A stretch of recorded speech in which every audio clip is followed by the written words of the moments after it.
Jeff, good evening. Jeff. Welcome to the Meeting Podcast. Jeff as well, right? I know, great name. Bad Fantastic. spelling. Oh, mate, I think JEFF sounds much better than GEO, I think.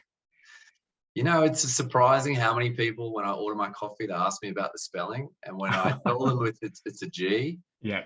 G-O, they're like, great spelling. I don't know whether they're telling that to you as well, but I think give me advice. I think they sometimes go to me and go, Jeff, I don't understand why people spell it with a G. Like it sounds like Geoff. Yeah. Mate, take it up with my parents. So how's the week been treating you, Jeff?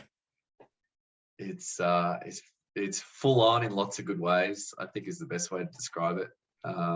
Yeah, work, family, everything hitting at once. Now, obviously, you and I, we met when you were Optus and you were in Optus some time ago. I was at Freshworks at a software company. How does it now feel to move from an industry which is very much, extremely established to one where it's very much the new and upcoming thing? How does that feel? It's a really good question, and Mm, one actually I get asked a lot.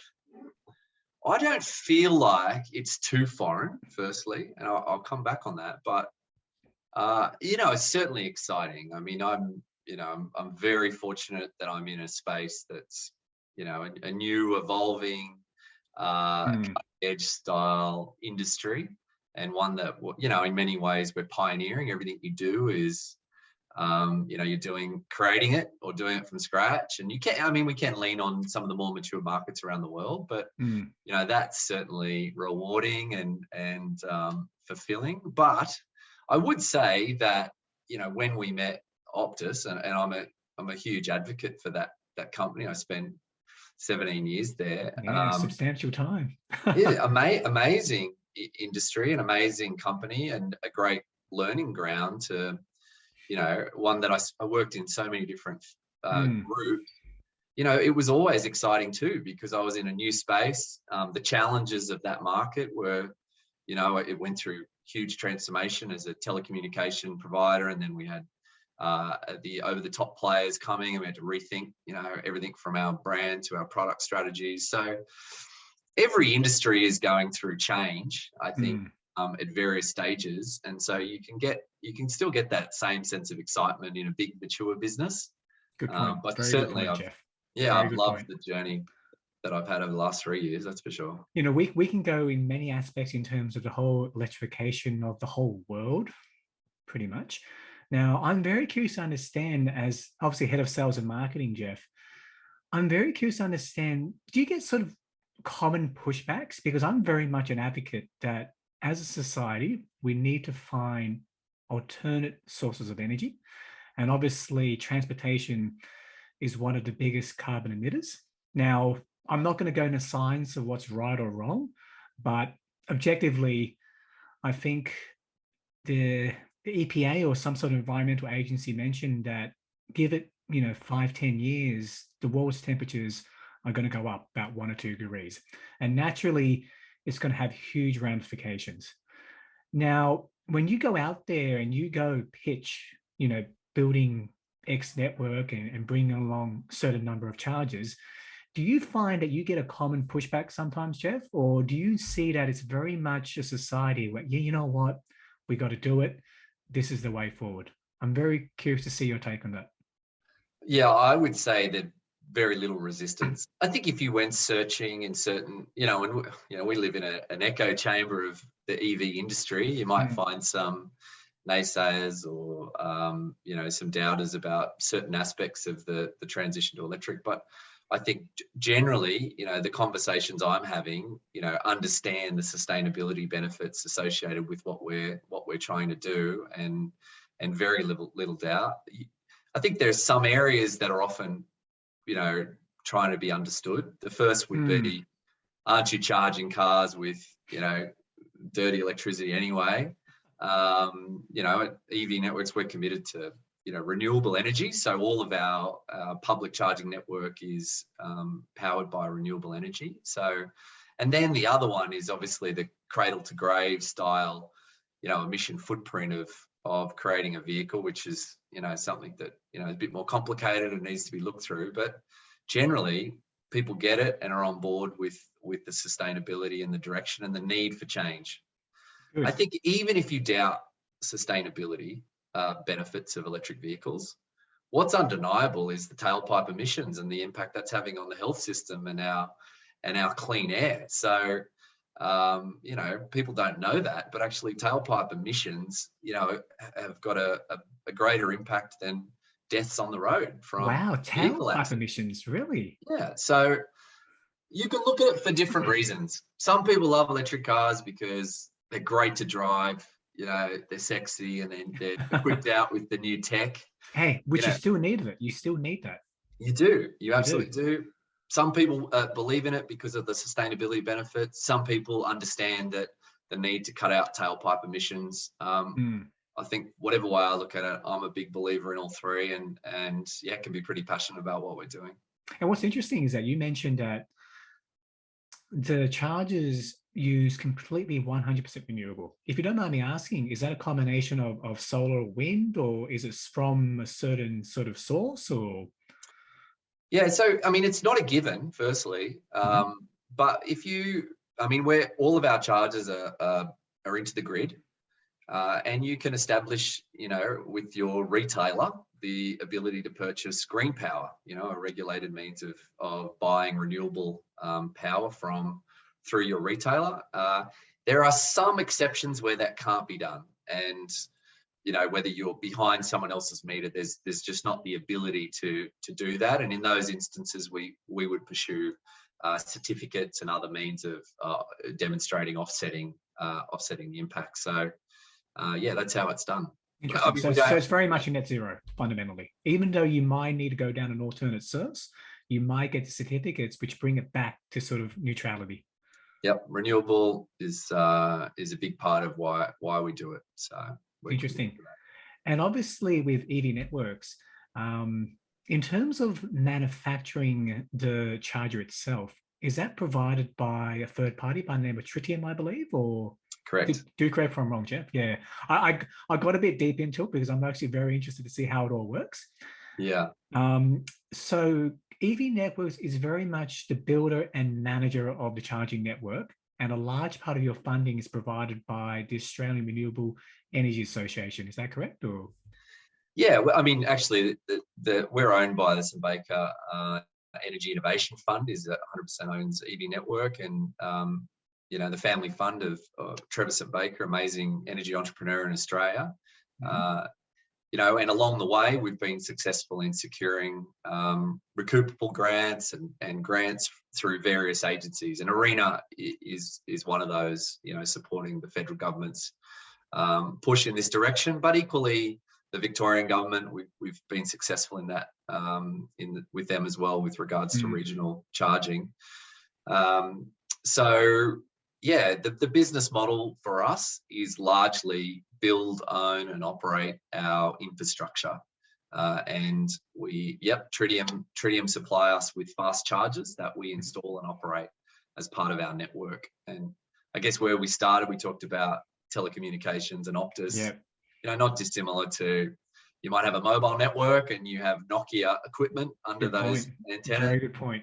You know, there's a variety of suppliers of fast chargers in the world, but we are fortunate that we've got a great Australian manufacturing story on our shores in Tritium. Yes, We went very from good point.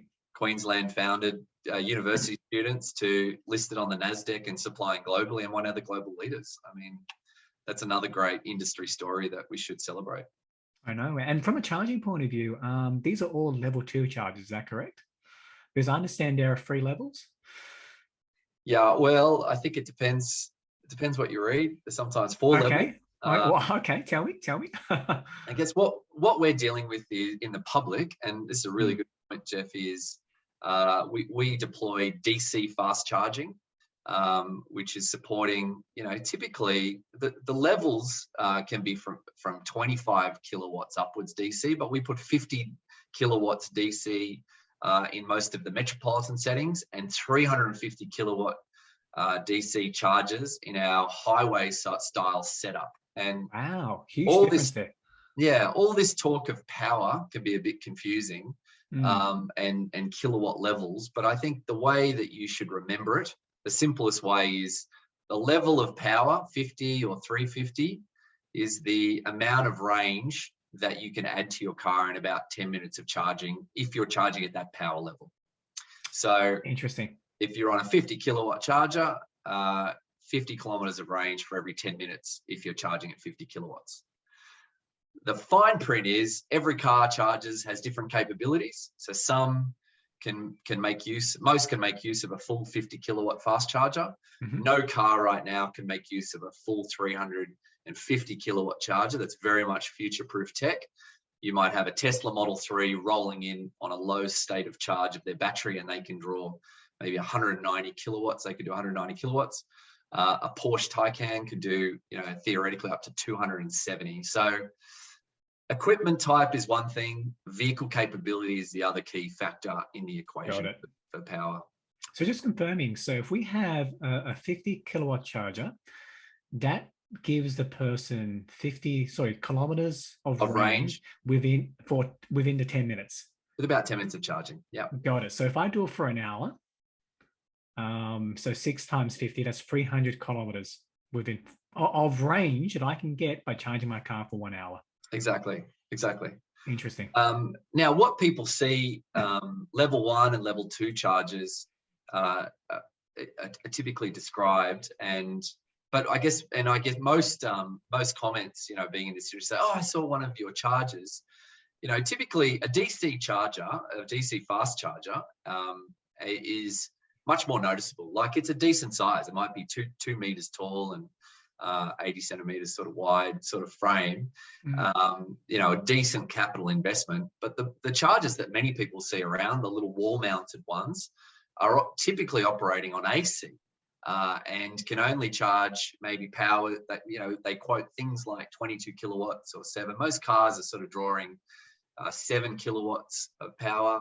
Some of the Teslas can do 11 kilowatts. So when you translate to range in your car, you really need a decent amount of time on those sort of chargers to add a meaningful range to your vehicle. And they're better suited for long stay arrangements, whether that be at home or maybe workplace if you're parking for 7 hours.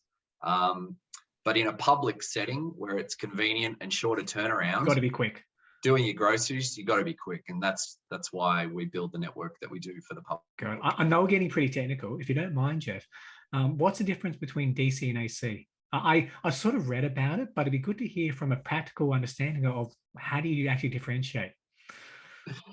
Well, I mean, we're talking about direct current versus alternating current, and different power sources, depending on the environment that you're in. Ultimately, the batteries we're charging are in DC. So if you're starting with AC, you've got to convert the power. So that's the difference. I mean, you might take 5 minutes to fill up a petrol car, and that's why we put that infrastructure on the highways. Wow. You want a convenient petrol-esque style experience, and therefore you need the most convenient and high-powered chargers to do that. But in the metropolitan areas, you might argue that you want that everywhere, but actually there's a huge shift that happens when you move from petrol vehicles to electric vehicles, and that is you go from only being able to refuel at one place, which is a petrol station. When you drive a petrol car, you have to fill up there. You got to go to a petrol station. You have to a solution where you charge at home, at the workplace, or at a fast charging site with which for us is about trying to incorporate that into people's day-to-day living, and that might be charging while you're doing something else rather than going somewhere to charge. So our chargers are located at supermarkets and shopping centers and quick service restaurants. I think Hungry Jack's, I believe. Yeah, Hungry Jack's is a good example of a restaurant. Yeah, brilliant. But McDonald's equally, we equipped out their 1,000th restaurant, sustainability restaurant. So matching. It's exciting, actually. It's actually, from what you've been telling me, right? It's amazing that we can have that capability, which therefore, when you have sort of opponents who say, "Hey, I can fill up my petrol in 5-10 minutes. But now you're telling me if I have that capability from an electric vehicle point of view, that's on par pretty much, even quicker. Well, I think even better, you can charge at home. You can plug into a wall outlet, Yeah. right? But obviously, like So I said, at home, you have more of an AC, which is more about 7 watts. And obviously, that's obviously a huge difference from something that can provide 50 to yeah, or even 450. lower. I mean, you can plug into a general wall outlet. Every EV comes with, typically most of them will come with a cable, so you can plug into your general outlet, and you're not getting 7 kilowatts. You might get 1.5 to 2 kilowatts, but just the convenience of being able to refuel your vehicle at home, and not have to Oh, worry. I'm sold actually. I might need to get rid of my petrol guzzler. You should do that. I know, I know. So, wow, okay, this is actually very interesting. So, from a, obviously, I can feel the passion, and obviously, I can feel that it's a very busy line of work of what you're doing. If you don't mind me asking, what's sort of consuming most of your time as you go about your day to day?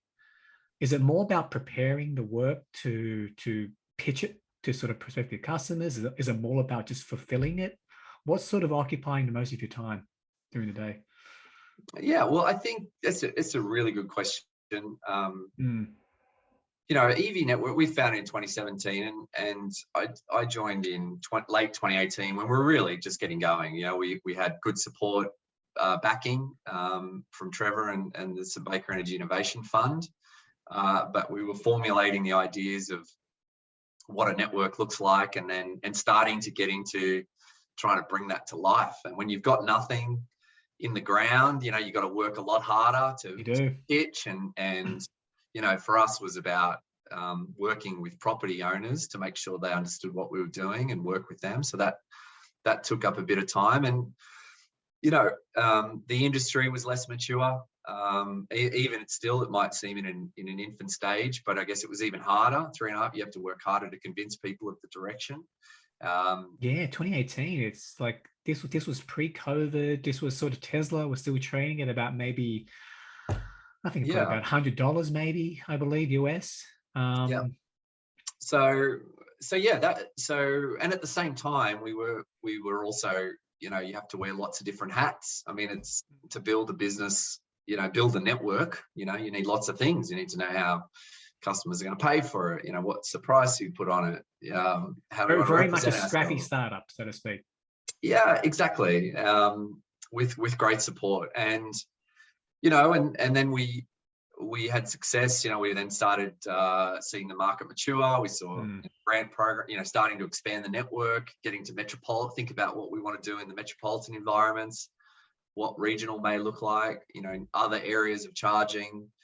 And I guess that sort of comes to today, where we're a much larger business, sort of over 50 people now in the organization, and still a small business compared to most, but your time is doing more. We're starting to do things at scale, build capability, not only in people but in process, and make sure that it can support that level of scaling up. And then still a bit about dealing with the major factors that drive the business forward. For me, making sure we're selling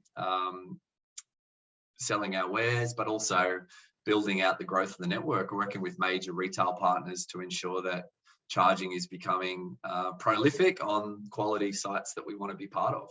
So you make a good point in the sense that if you can put the charges where people do their shopping or go to work, it's very convenient, as opposed to me having to physically drive to a BP, for example, to charge. I can just, do my groceries, for example, at a Westfield. You might have your charges at the lower ground level. I come back in 2-3 hours and you've got maybe a 75-watt charger there. I'm good. That's Jeff. You're drinking the Kool-Aid, mate. That's how we see it.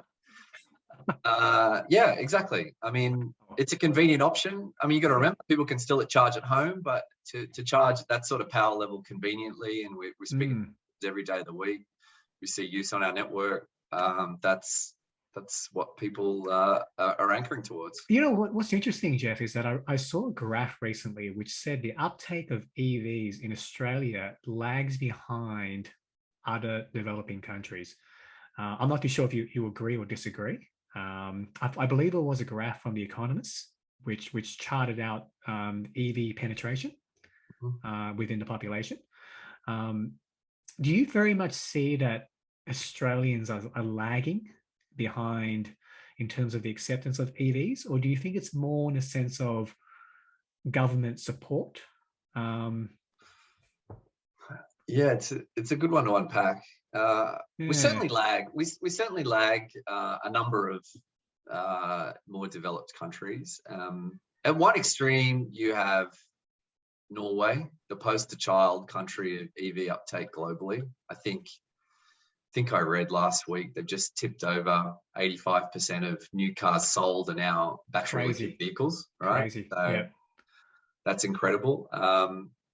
Back locally in Australia, I think last year, ACT might have tipped to 5% of new cars as a territory, 5% of new cars electric vehicle. But, you know, we are at 37,000 battery electric vehicles on the road in Australia against a fleet of 18 to 25 million. I mean, I've seen lots of different numbers around the size of yeah. fleet, Why do you think that's the case? I know we can look at it from an empirical point of view, very objectively. I'm very interested to see what you think, you know, from what you see, Jeff. Why do you think we're not getting the same uptake as other developing countries? You know, I think it really surprised me because, you know, I hate to keep drawing on our, you know, heritage and where we started, but I've already drank the Kool-Aid. I'm good. You know, well, telco, we, you know, as a technology country, Australia has always been a leader. And, you know, I think following Japan and some other countries, we, you know, big adopters of the smartphone and early we are high penetration. So, you know, when I came into the industry, I was a little bit bemused as to why that might be the case. Now, if we talk about vehicles, we're a big country, right? And we're a road trip. Vast open roads, everyone has a car.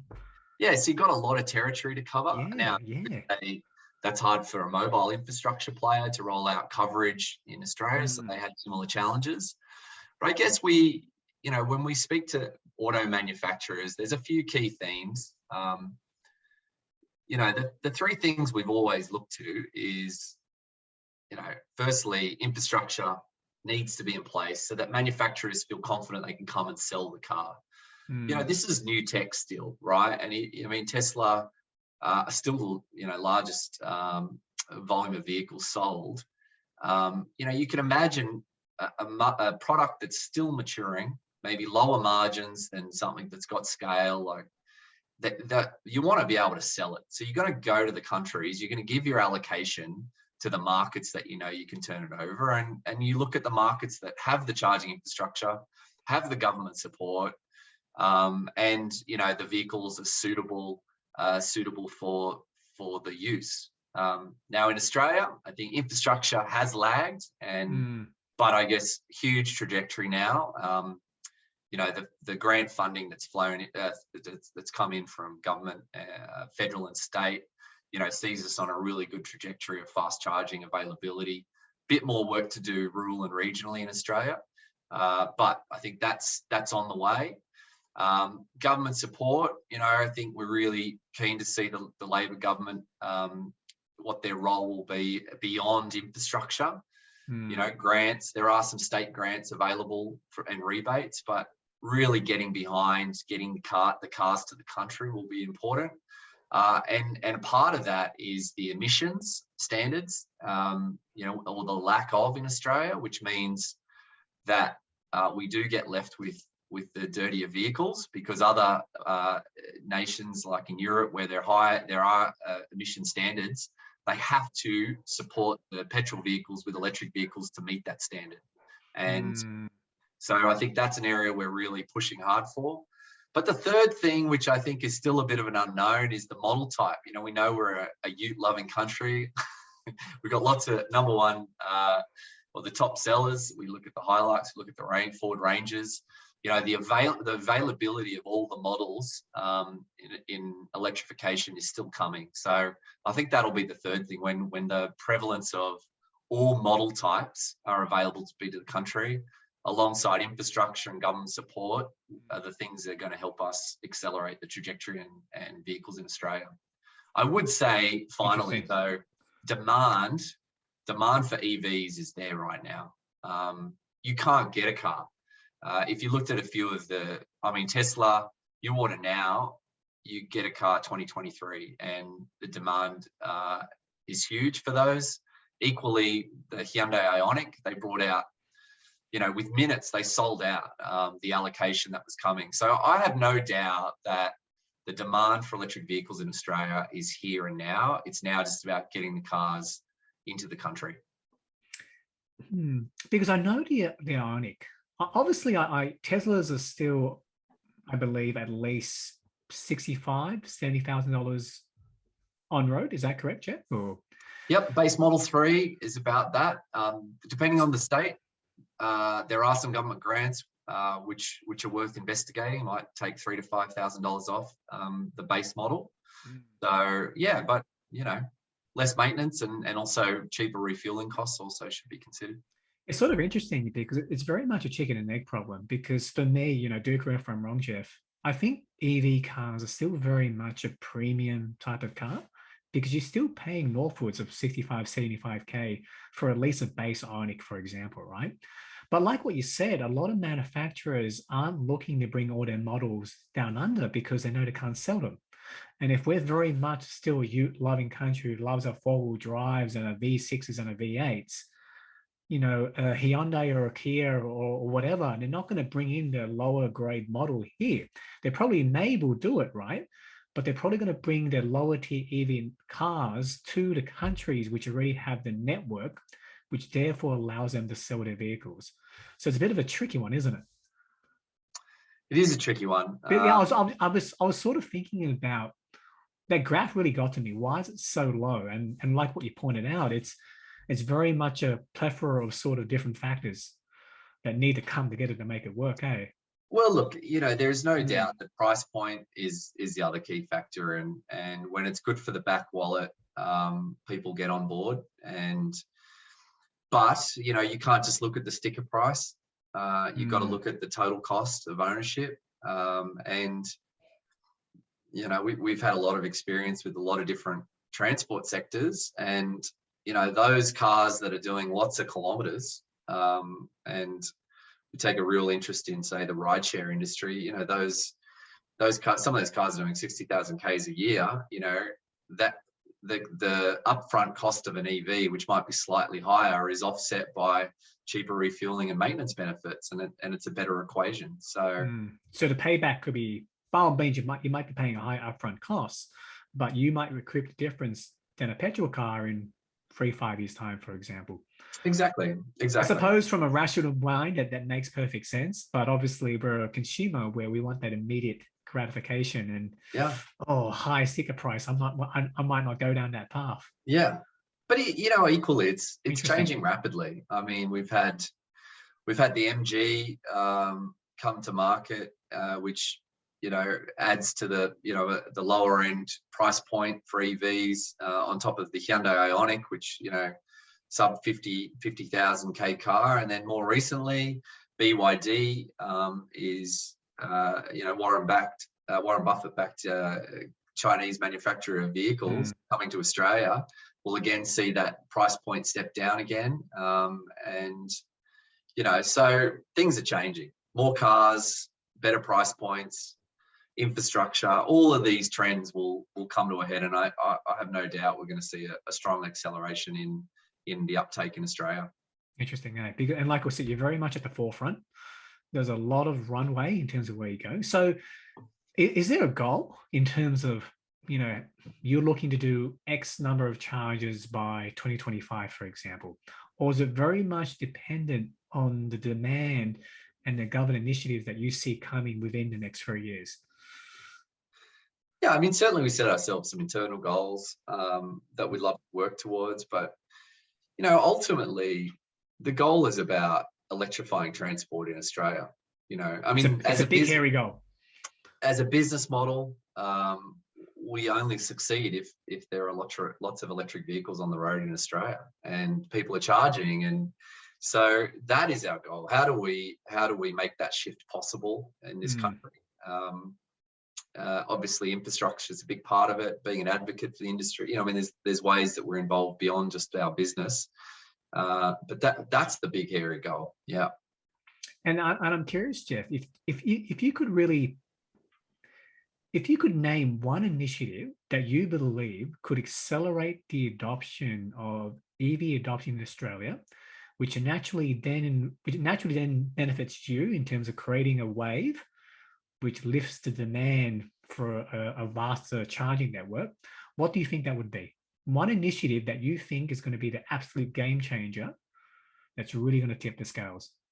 What do you think that would be? Look, I would say there's a couple of things that we think in the industry need to change that we're super passionate about. Like, and I've talked about one already, is vehicles in the country. There are a few ways you could do that, a few initiatives that the government could intervene on to make that possible.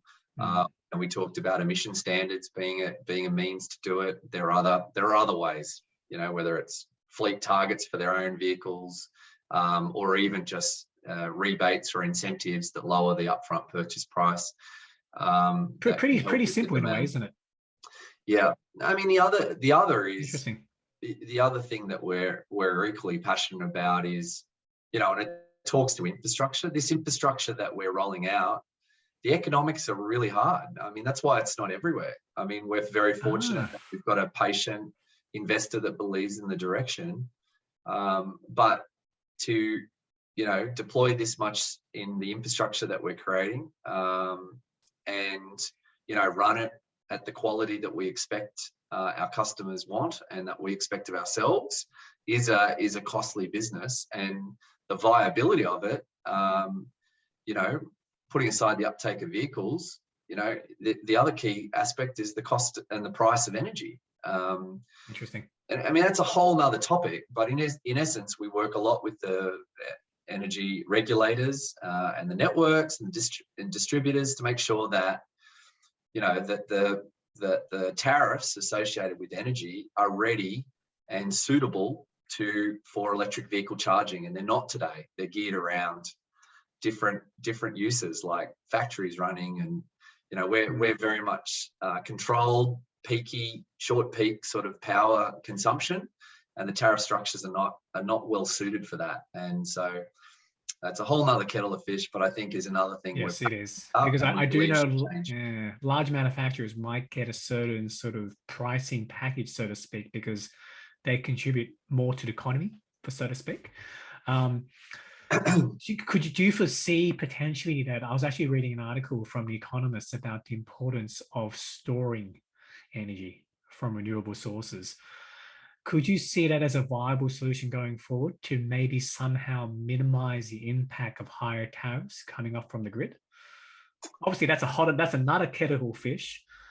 Yeah, I think. I mean, I certainly believe that storage is, whether it be centralized, distributed, you know, you can put storage at different parts of the network, and obviously, you know, locally on our sites, it's going to play a role. The timing again is about the economics of it, and batteries, you know, still contribute largely to the increased costs of electric vehicles, as well as, you know, standalone battery deployment. So it's about that tipping point where they do make sense. But to your initial question, they will absolutely play a role around to help with, you know, supporting the transition from you know, coal generated electricity to, you know, larger proportion of renewables, and dealing with the transition from the sun shining to not shining, but also to helping with managing peak periods of demand on the network and easing that when you've got charges involved. What's interesting is that you know, obviously they're a good problem to have, but give it time and you guys get the volume, you're then going to go, okay, we've got so many people charging at a certain time frame. How do we manage that load so we can spread out the amount of electricity out to these people who need the chargers. But I think it's very positive, I believe, that Labor is looking to have 80% of the energy mix in terms of renewables, which therefore fits very well with what you guys are doing in terms of providing it to car who have those EVs. Yeah, well, interestingly, if you looked at the demand of charging, public fast charging right now, it aligns beautifully with when the sun is shining, right? It's very much, middle of the day. It's at its peak. It's ready to go. Boom. Yeah. So as far as the solar soak, it looks good and good for renewables, but obviously we're in the infant stages of the market, and that's still to be seen. But yes, absolutely. I mean, the shift to renewables on the grid, I mean, that's a whole other challenge and levels of complexity. But in terms of demand for charging, there's good alignment with solar that we see. But again, another telco reference. Remember, see the similarity. It's very similar. I mean, we had the challenge of peak hour, everyone coming home. Like, how do we deal with people all calling at the same time, and limitations on infrastructure?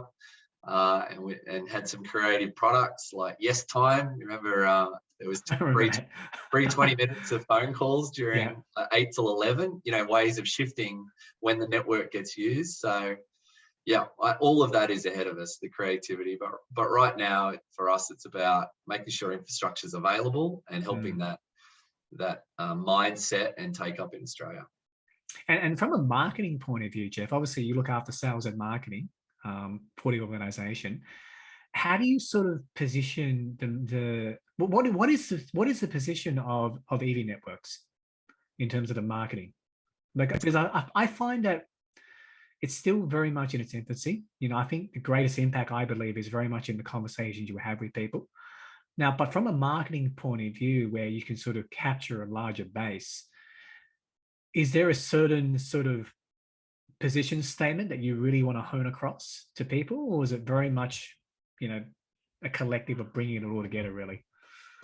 It's again, like, a really good topic. That I would say we've put little effort into marketing to date. Interesting. Yeah.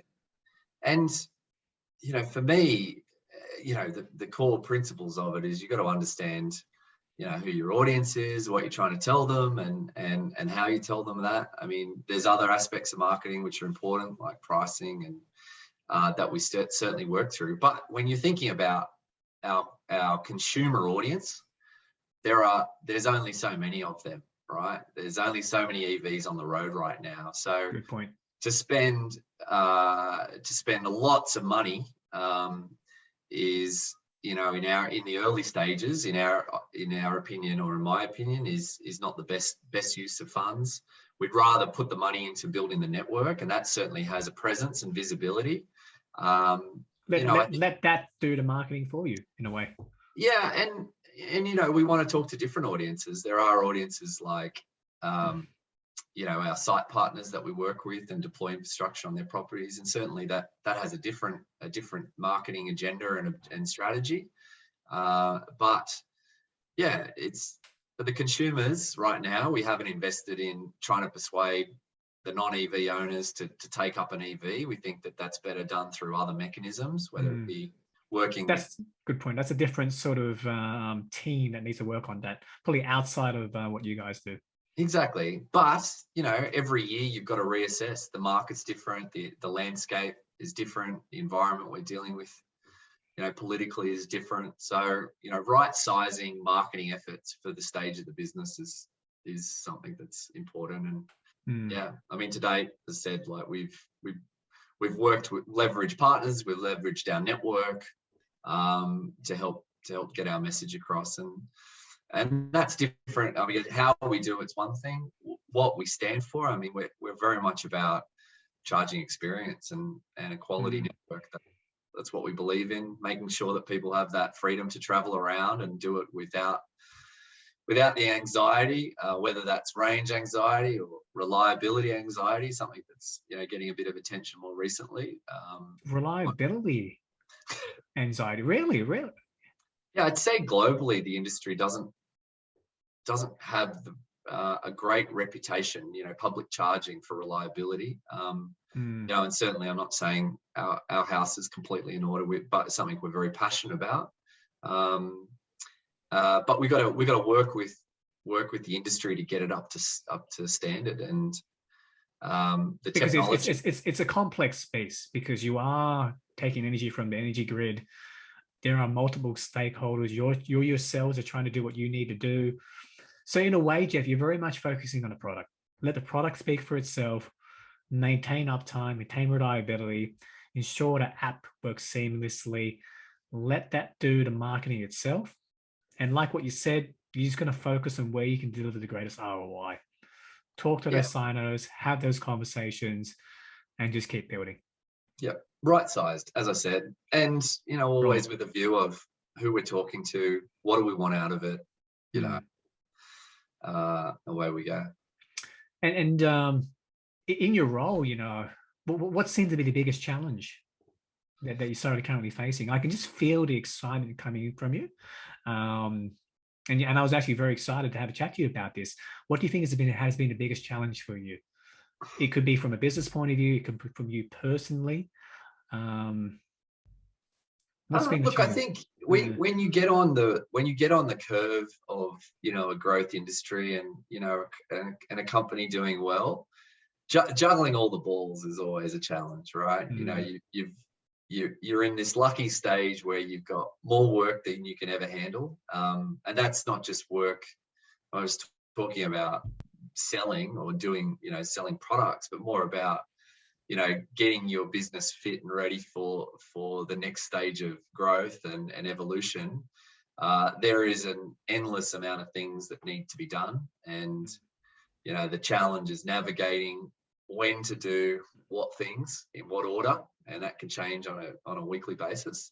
So I think just being having priorities focused around those things is a daily challenge. Do you have a team with you, Jeff, now, or is it still very much you leading the front? Do you have a couple of salespeople maybe, or because I know you mentioned the size is still 50, still quite relatively small? Yeah, but we've recruited many people over the last even 12 months, so that brings a great deal of excitement and joy to me as well. Like I love working with people. I've always had teams and loved having the opportunity to be in leadership roles and nurturing new people, getting them immersed in this whole new industry. It's not like they've typically come from another EV company. You're having to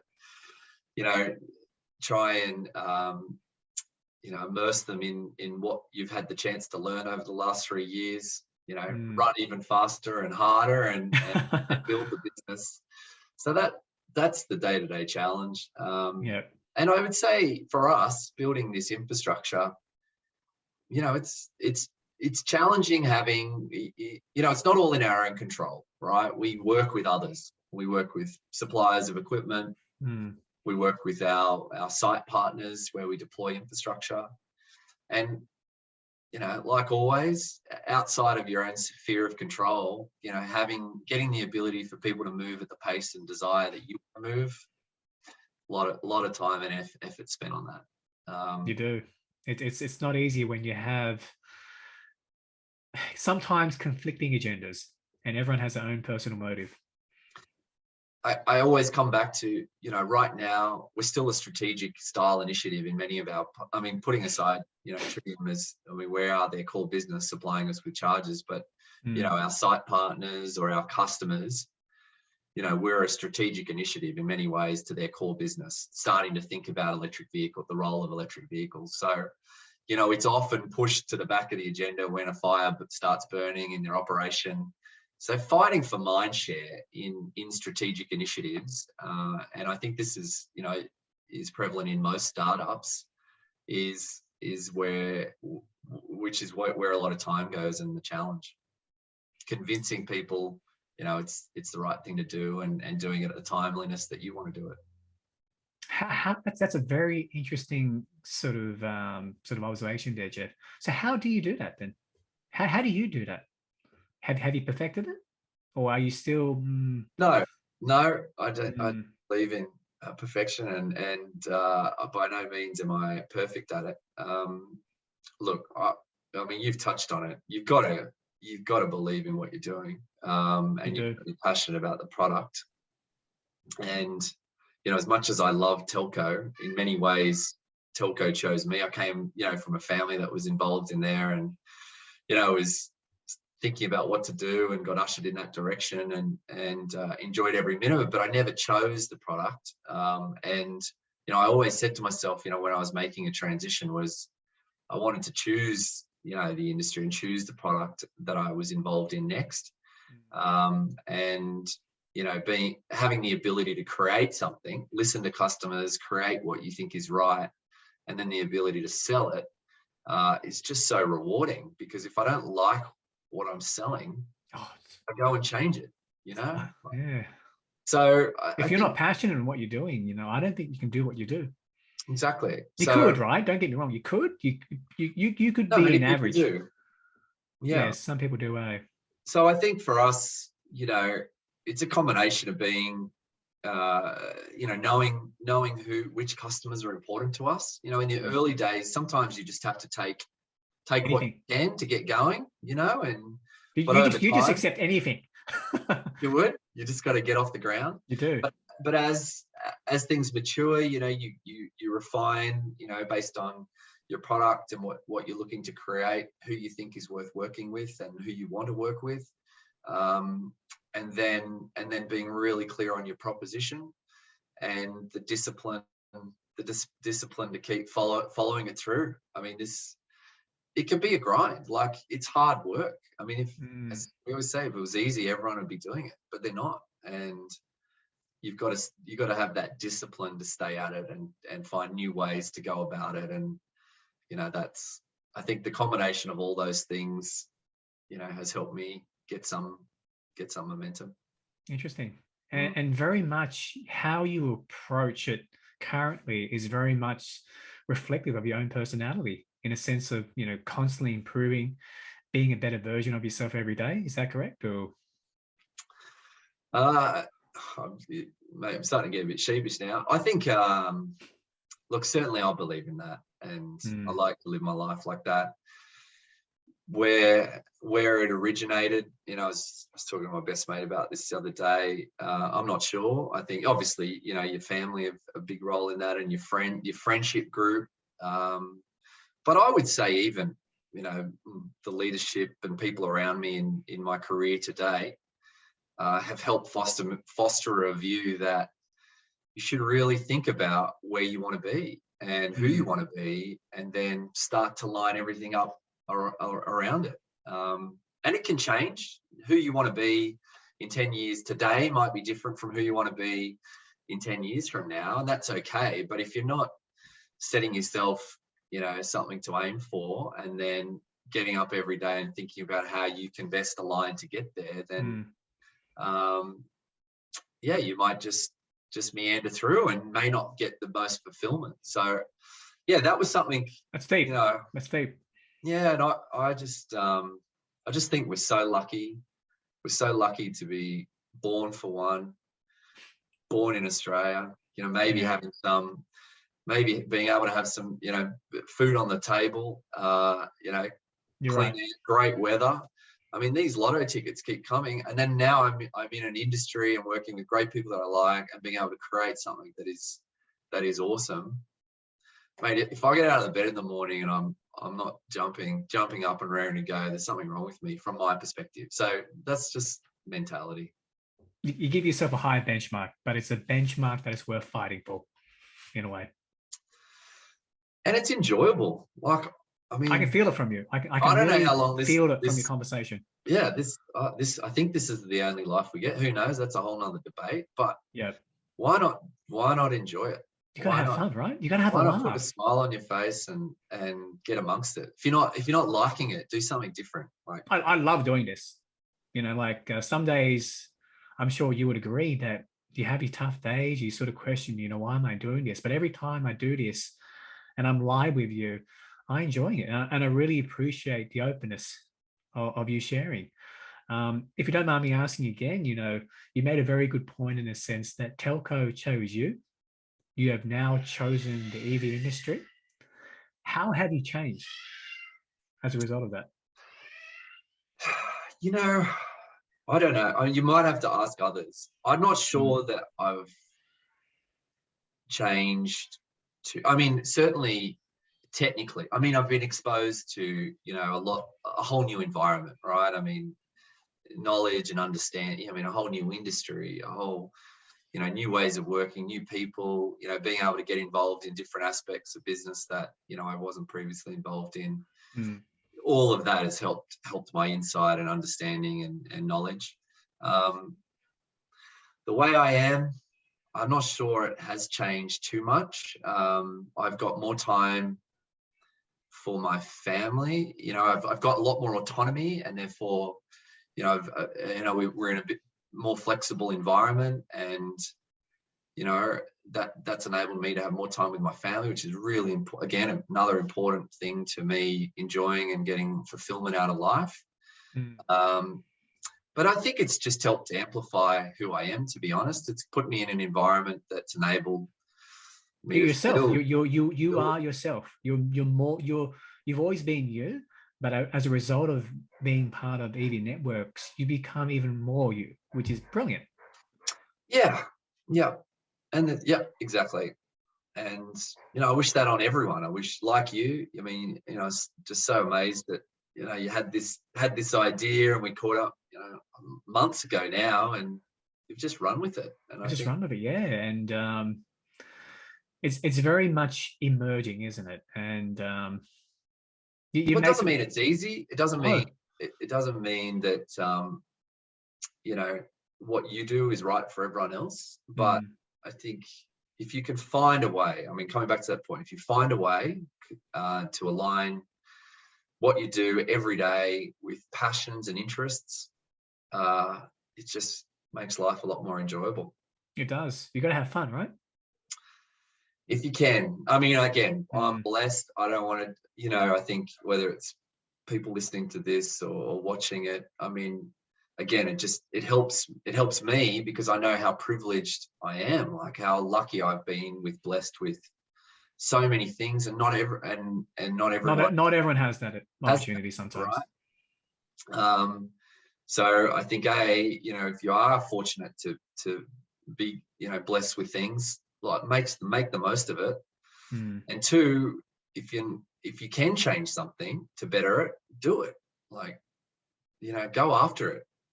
And maybe it just starts with a goal. Like, start working backwards with who you want to be. It's not all about career.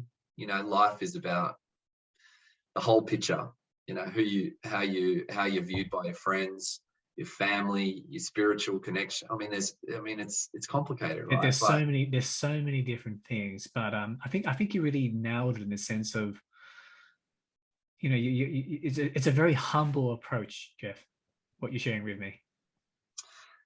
yeah, yeah. As I said, I don't know how it's come about. It's nurtured itself. But Is this every sort day of it quite feels better. new? Now, did you have this sort of same feeling when you were at Optus, Yeah, or I was very passionate about mm, Optus as well in many ways, but I knew that I didn't want to finish my professional. I mean, this is just one arm of life. I didn't want to finish having just done that. I actually, I know business is a passion for me. Business as a broad area is something I've read about, and I can tell you the day that I became passionate about business was when I was 21, sleeping in a hostel in Denmark, reading Richard Branson's autobiography. it's still stuck with you. It stuck with me. I remember it. I remember reading and listening to, he wasn't, he was at school, but he Mm. wasn't learning. He was hustling on the phone, setting up Virgin Records and creating something, creating things, and bringing things together. And I just thought, wow, Yeah, that's it's how I sort was. of you're creating something, and here you are now. You're very much doing that. Yeah, so that itch has always been there, entrepreneurial itch. I mean, I was fortunate that, again, like Optus was amazing university in many ways to teach me the different ways of business. But if I wanted to really, explore my passions in business, I knew I had to get out of a big corporate, explore other areas of business, smaller businesses, different industries, different skills. So, that's, I think that's that journey on passion. In terms of journey for life, yeah, again, like, I don't know where that was all started and what's nurtured it, but I think every day it's fueling itself. And you want the next generation. I want my kids to live that way. So the more I can embody it, the more I feel like they might maybe take some lessons from it and hope they live with a similar outlook. What's interesting is that my son came home the other day and he going, "Hey, Dad, are we going to get solar panels?" And I couldn't believe that, even childcare and preschool, they're now teaching the benefits of electrification. Yeah, I know they're amazing. Like what sticks, and I mean, Sunday morning I woke up and they run into your bedroom as they do and jump into bed, and I just thought, you know what, I just need to make sure they understand renewables. They understand some of the challenges in the I can energy give them the industry. charts. I can give them the charts.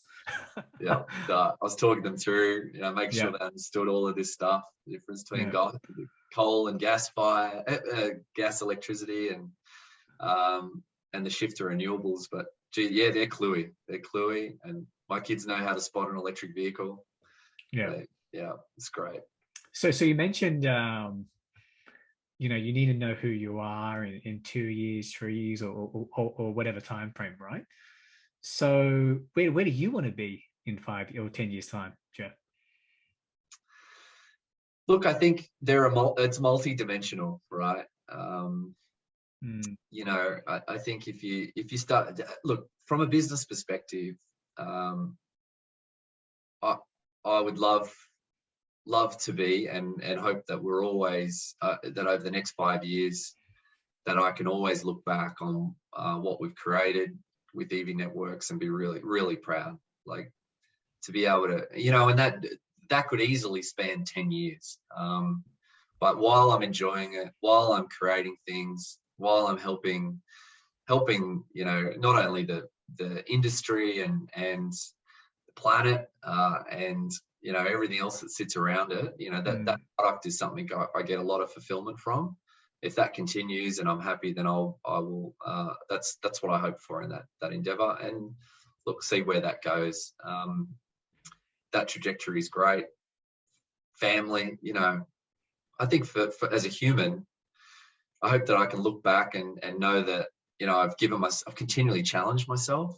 I just think talking about that fulfillment in life, I think a big part of it is continuing to grow in some way, shape, or form. And it can be little, it could be lots of different aspects. Health, what you eat. I try and think about all of those things. Like working on the 1% gains, being better. Yeah, which is very much you. Yeah, and I think you can't take it too far, but make sure I'm healthy and taking care of my body and taking care of my mind. All of those are on the right trajectory, because I think they are key to living a good life. If you're not looking after your body and your health and your mind, then you can't be there for others. So yeah, I think around those, I like to just, we're doing Oxfam this year, walk. I just like to have milestones and things that challenge you and make you just not get comfortable. Here's a contrarian view. Right. Why do you think there is a need to constantly grow?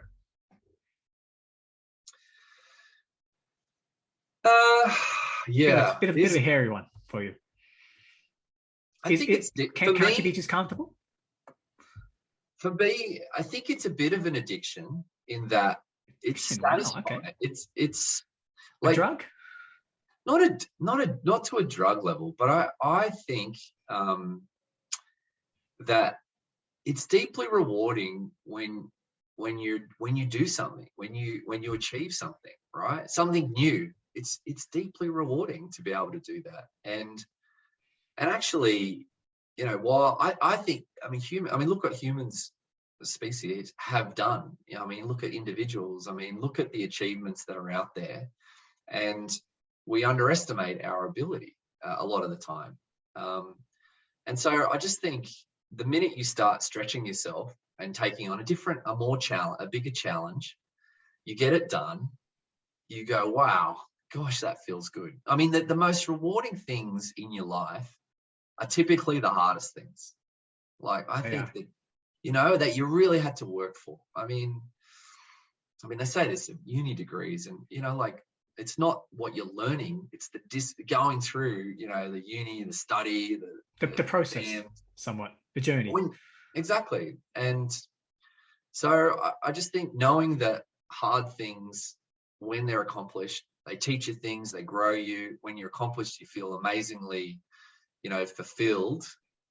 Why not keep setting yourself little challenges or bigger challenges? Because it keeps you going in a way, in a positive way. Feels great.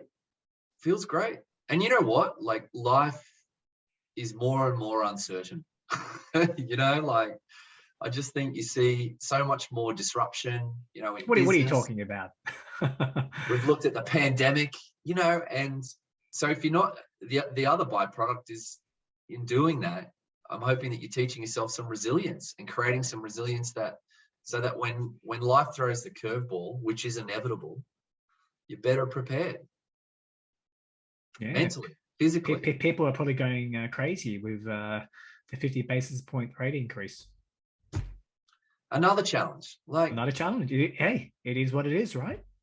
There's always something around the block. And like what you said, it's all about building the resiliency, isn't it? I think that is a byproduct. I wouldn't call myself resilient. I don't really feel like my resilience has been tested. But I don't really want to wait to find out. I would rather give myself some challenges now and do something that maybe is difficult. And again, this could be anything from fitness related, you know, running a long distance, you know, doing something hard in business, like starting with a blank piece of paper and, you know, nailing it out, like trying to create something. A, you get it right, it feels great. B, you know, teaches you something and better prepares you for the uncertainty that is going to happen in life. It's a great mindset. And you know what? Like, if things fall over tomorrow, at least you've given it a good crack.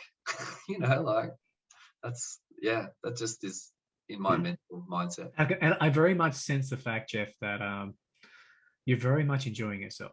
You know, sometimes when you speak with people, you can sort of tell that there's something on their mind, but I feel that what you're sharing is you. Yeah, that's a good summary. I wouldn't argue with that. You know, I'm not too sure if I'm sure you speak with a lot of people day in, day out, and I'm pretty sure that you can sort of feel the same thing. When I'm speaking with you, Jeff, I know I'm speaking with you. I know it sounds weird, but I'm sure you know what I'm talking about. And I got to say thank you. Oh, mate, you're welcome. Thank you. Well, I think, we owe it to ourselves, and it's a continual journey, you know, but that's how I feel. And the more you can be open with and transparent, better relationships, you know, better connections. And I just genuinely want I would love everyone to be, you know, feel the way I do. I do feel good, but it doesn't mean it's forever. But I'm gonna get the most out of it while it's okay. You're enjoying it for what it is. If tomorrow changes, so be it. Be ready. If it brings up a new challenge, I'm good. Get involved. Eh? Wow, brilliant. Yeah. So let's sort of park everything aside. You know, we've gone from the early days of transitioning from a large telco into an upstart in the new emerging industry. Yeah. Now, we had a bit of a joke running that you did purchase it. You did order an EV yourself. Is that correct? Now, I ordered one in January. Don't tell me what it is. I still don't have it, unfortunately. That's okay. You know, it's taking me a while. I had to, you know, I was fortunate. I mean, I've been fortunate that I get to experience a few different types, the chance to understand what was out in the industry. Oh, wow. Okay. Interesting. You know, they are more pricey. So, you know, it's a commercial decision, but it's an important one for me and get the family on board. So, yeah, it's exciting. So if you don't mind me asking, what is the choice? Was it a Model S, I believe, or Model 3 or The Model X? 3, yeah, I think look, there's lots of great cars, and you know, it was just right for us. Good range, great range. I think good value when you look at what you get for your money, and yeah, it was just the right choice. But hopefully not the last EV we own. I thought the Kia Carnival, they're going to convert it into an EV maybe. You can do that. We work with a great one of our colleagues, Evie. He converted a Cortina, converting a VW at the moment. So Oh yeah, wow, he actually put in an electric motor. Dual motor or single motor or yeah.